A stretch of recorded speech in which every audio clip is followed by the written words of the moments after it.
and welcome back to Expert Talks. I'm Agathe Ducart. Today we're with Dave Rocha, who's going to tell us why incidents keeps repeating themselves and what you can do about it. Dave, thank you for being with us. Thanks, Agathe. It's a pleasure to be here. So Dave, I know this topic is very personal to you.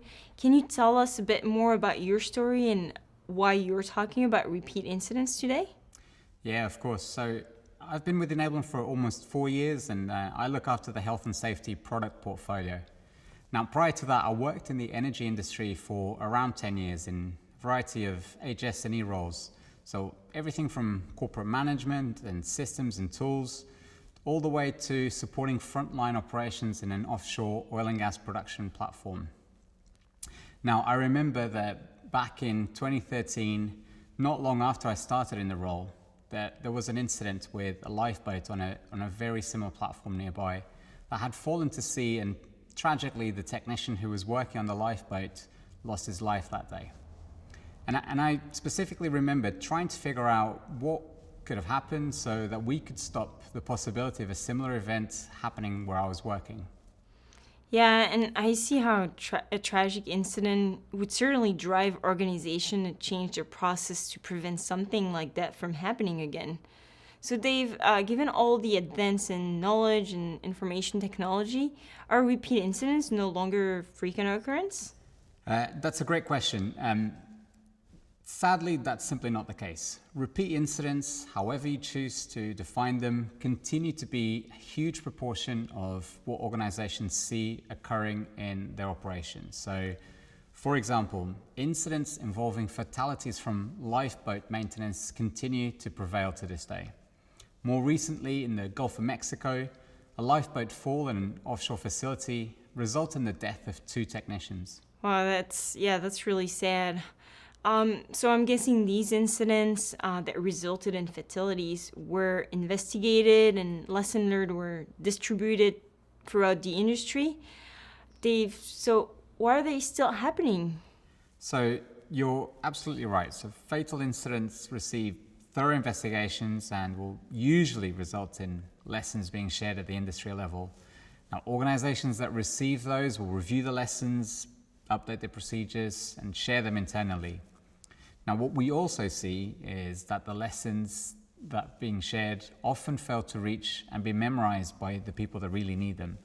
And of course, those are the front lines who are executing the work and exposed to the risks. I see. Well, that's really interesting. So are lesson learned databases and flashes a waste of time? Are organizations just doing this to feel better? No, not at all. I wouldn't say that they're a waste of time. In fact, I'd say they're essential. What I would say is that there's a couple of key aspects that impact their effectiveness. So firstly, the way that they're written. Sometimes it's so high level or has been reviewed so much by legal that there's no real tangible lesson anymore once it gets published. The second aspect is that these databases are not really used by the people at the front line. And so it doesn't really matter what's within them. Those workers aren't logging into lessons learned databases and searching for contents in a systematic way. If they get to the front line through an email or a team meeting, it'll be reviewed once. And as time goes on, those lessons will be forgotten. So what we end up with is that these databases are often a great system of information for academic studies and source of evidence for future incident investigations.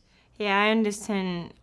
So in that case, what can organizations do differently? Do you have any suggestion on how to improve this? Firstly, there's no silver bullet to solving the often complex problem of repeat incidents. But in terms of making those lessons more effective, organizations need to think not only who they're sending them to, but also when they're sending them. It's much more effective to share a lesson that's related to an activity that a worker is about to execute.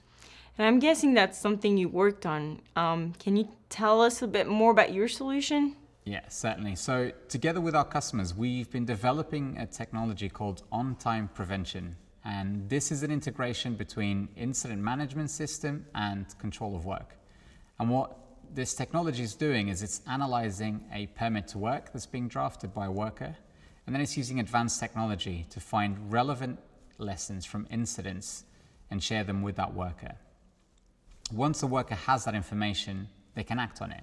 So they may recognize that there's an unidentified hazard or a control in the permits and add them. Or perhaps it might be simpler than that, and they may just able to share that story of what happened during a toolbox talk, and so they can really be clear as to why a control is in place and make it much more likely that that control will be adhered to. Well, that sounds really promising. Well, thank you so much for sharing your experience on repeat incidents and how to prevent them. And thank you all for watching Expert Talks. Stay tuned for more insights on industry topics, including safety and risk.